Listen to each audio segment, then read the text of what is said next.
Bom, o Elevado Costa Silva, o Minhocão, foi um projeto lançado e construído no início da década de 70 pelo então prefeito da cidade de São Paulo,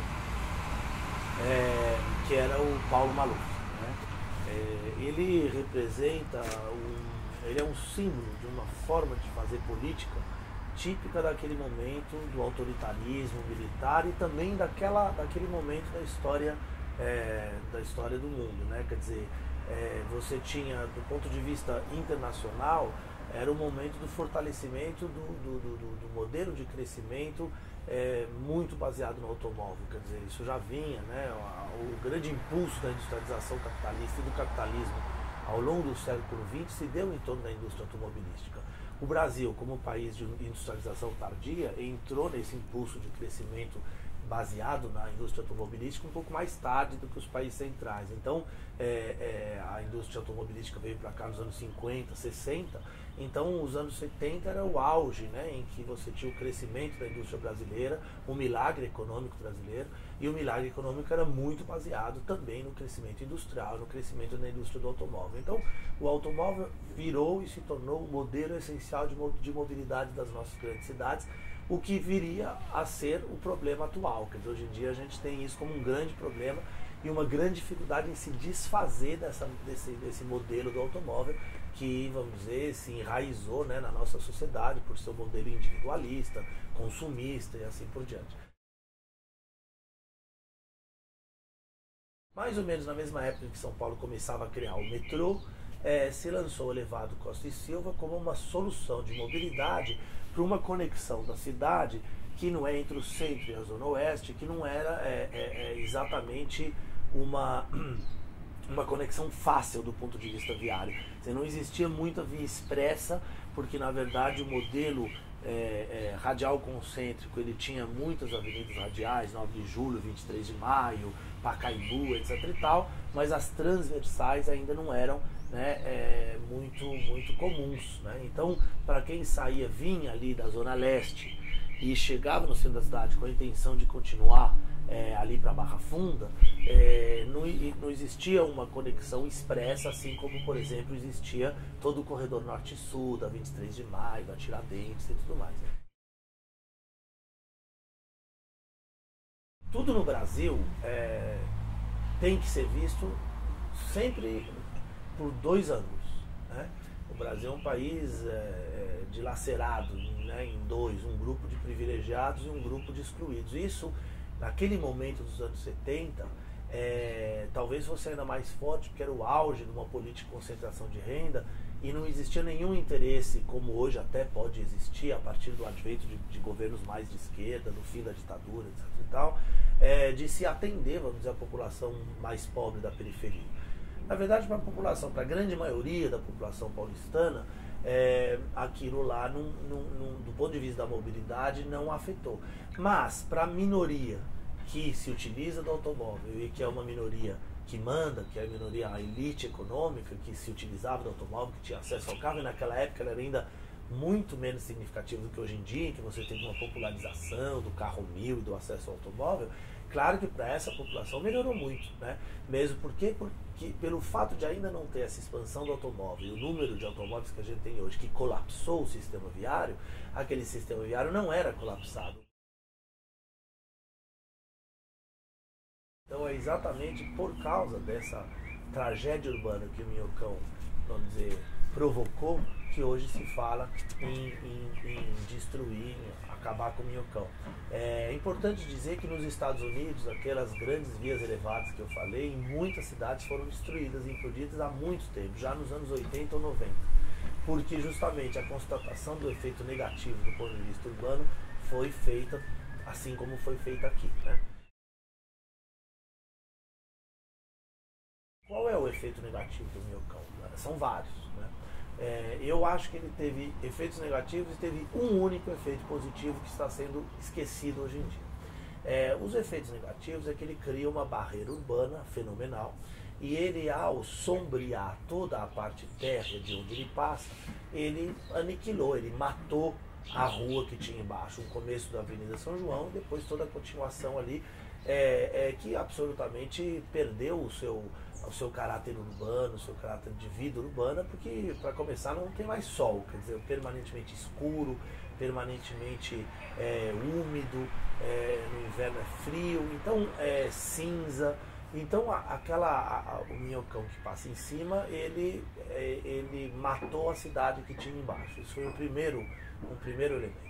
E o segundo elemento é que a carga de poluição que um equipamento desses provoca é gigantesca e, portanto, ele simplesmente tornou absolutamente desumanas desumana a vida de quem morava nos prédios, que passaram a abrir a janela e 30, 40 centímetros deles passava ali caminhão, carro, enfim, tudo que fosse, né? Então, uma carga de poluição fenomenal. O que o minhocão provocou foi tão ruim no seu entorno, poluição, barulho, a rua de baixo completamente morta, etc. e tal, que isso causou uma desvalorização muito grande de todos os prédios e imóveis no entorno do minhocão. Então isso significa que alugar ou comprar um apartamento perto do minhocão se tornou barato. E com isso, pessoas mais pobres conseguiram ter acesso à moradia no centro, uma coisa que as elites brasileiras sempre impediram que os mais pobres tivessem, muito embora o centro seja popular e devesse ser o lugar de moradia para a população mais pobre. Mas na falta de política pública, o minhocão, ao abaixar o valor daqueles imóveis, acabou se tornando, por isso que eu brinco, um projeto social do Maluf. Eu acho que as duas soluções podem ser pensadas de maneira um pouco conjuntas, mas eu defendo que nenhuma das duas é a mais importante por enquanto. Porque o que está acontecendo com o minhocão é que a classe média e alta da cidade de São Paulo assumiu esse discurso e essa batalha, que é uma batalha boa, de tirar o minhocão, de desativar o minhocão, mas assumiu com os seus olhos, com os olhos de quem tem o hábito de ter o acesso privilegiado à cidade. E o que eles não estão percebendo é que se fizer um parque ou se tirar o minhocão, de ambos os jeitos vai acontecer uma imediata valorização significativa de todo aquele trecho. Portanto, vai ser um projeto de gentrificação fenomenal. E a gentrificação é o aumento do valor do imóvel, do preço do imóvel daquela área, e com isso a expulsão de quem mora lá. Então aquilo que o minhocão conseguiu indiretamente, perversamente ter de bom, que era uma entrada, um acesso ao centro para uma população mais pobre que conseguiu morar lá, vai se aniquilar, porque no momento que eu faço um parque, que eu tiro o minhocão, a valorização imediata daquela região vai fazer com que os preços subam, com que os proprietários imediatamente peçam, elevem os preços de aluguel e com isso provoquem a saída de todo mundo mais pobre que mora lá no entorno do minhocão. E isso é muito injusto. Então eu defendo que não se fale de nada antes de se dizer qual vai ser o plano urbanístico da prefeitura, a intervenção da prefeitura, no sentido de garantir que as pessoas que estão lá não precisem sair.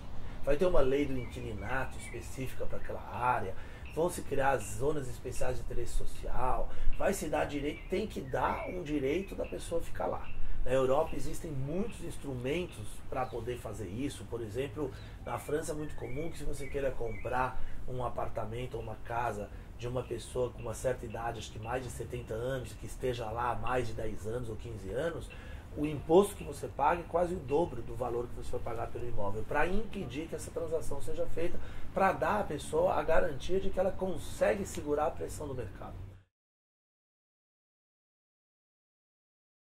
Eu acho que a estrutura de pilares e as vigas longitudinais do minhocão permitem que se retire as 3 vigas externas de cada lado, mantendo apenas aquelas que estão na espessura dos pilares.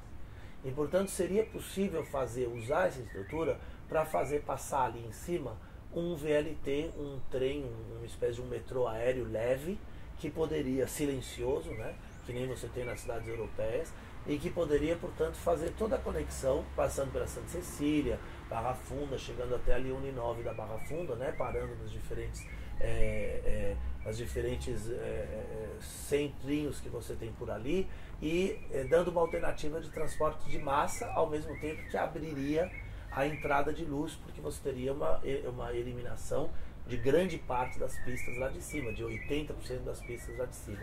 Então você poderia recuperar a avenida de baixo, fazer um parque linear ali embaixo, se quisesse, uma ciclovia, e em cima a passagem de um VLT, de um trem, de um metrozinho aéreo muito leve, que poderia ter uma carga de transporte aí razoável, equivalente a de um corredor de ônibus, vamos dizer assim, e que poderia ser muito útil sem precisar fazer um corredor de ônibus lá embaixo, que terá que ser feito se retirar, né?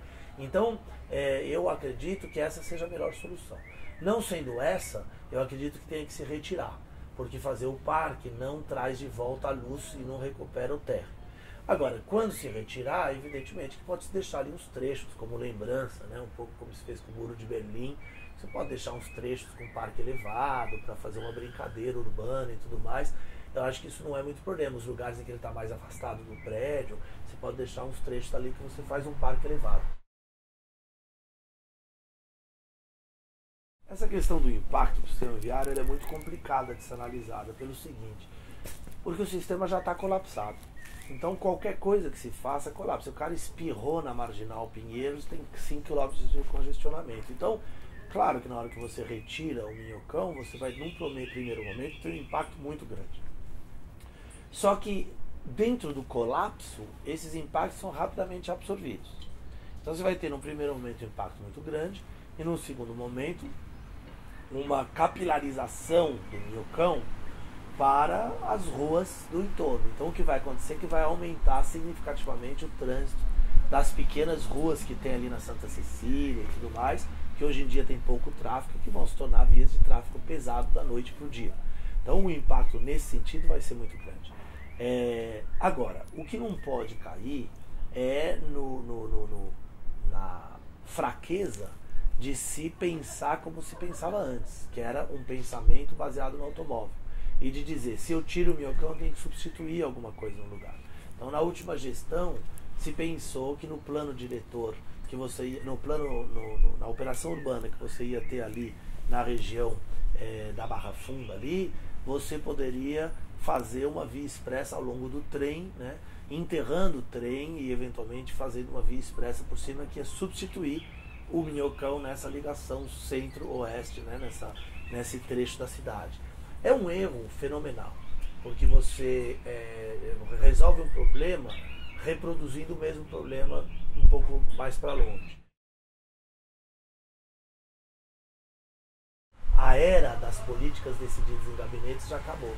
E eu acho que a atual gestão e o prefeito Haddad sabem disso, né? E já estão trabalhando numa outra lógica. Criaram um Conselho Municipal de Transporte e Mobilidade. Então, a discussão sobre o minhocão vai ter que passar por esses conselhos, pelos conselhos municipais, pelo Conselho de Transporte e Mobilidade, pelo Conselho da Cidade e pela Câmara Municipal, evidentemente. Vai ter que ser um processo de discussão que implique toda a sociedade. E vai haver um confronto forte, porque a parcela da população que ainda se utiliza do carro e não quer abrir mão do seu privilégio, porque o carro é um privilégio, ainda é muito grande. É muito comum que decisões desse tipo durem muito tempo, aliás, mais do que uma gestão.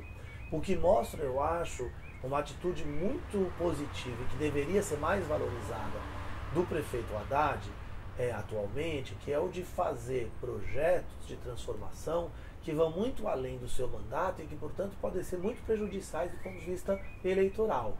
É muito raro no Brasil você ter gente que faça política estrutural, porque todas as políticas estruturantes elas vão além do mandato. E, portanto, elas se revertem em resultados eleitorais muito além do mandato. Então, muitas vezes as pessoas perdem com isso. A Luísa Erundina foi a primeira a pagar esse preço, né? Então, eu acho que isso é um momento muito, muito importante, que essa dinâmica precisa ser assimilada pela população, pela sociedade civil, pelo pessoal dos movimentos cívicos, pelos jovens. Eles têm que perceber que se eles não incorporarem e assumirem esses projetos, eles vão morrer, a gente vai morrer na praia. Quer dizer, a gente precisa dar a garantia que, independentemente de qual que seja a continuidade política da cidade, com a reeleição, mas também com a não reeleição do atual prefeito, a gente possa ter garantias de que esse processo de discussão ele continue a funcionar na cidade.